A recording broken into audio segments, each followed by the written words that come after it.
કેન્દ્રશાસિત પ્રદેશ દમણ દીવના મતદારોમાં જાગૃતિ લાવવા માટે અનોખું અભિયાન શરૂ કરવામાં આવ્યું છે। એન્જિનિયરિંગ અને પોલિટેકનિકના વિદ્યાર્થીઓ ચૂંટણી એન્થમ ગાઈ લોકોને મતદાન કરવા માટે પ્રેરિત કરી રહ્યા છે। આ એન્થમ મેરા વોટ મેરી શક્તિ નામથી છે।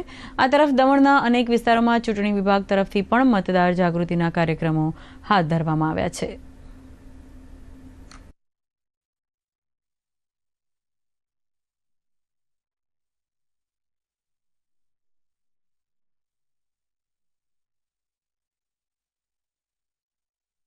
आज हमने जो ये कार्यक्रम एक छोटा सा रखा है वो एक स्वीप एंथम का कार्यक्रम है। स्वीप एंथम जैसा कुछ दिनों पहले ही चीफ ऑफिसर साहब के हाथों से हमने लॉन्च भी करवाया था।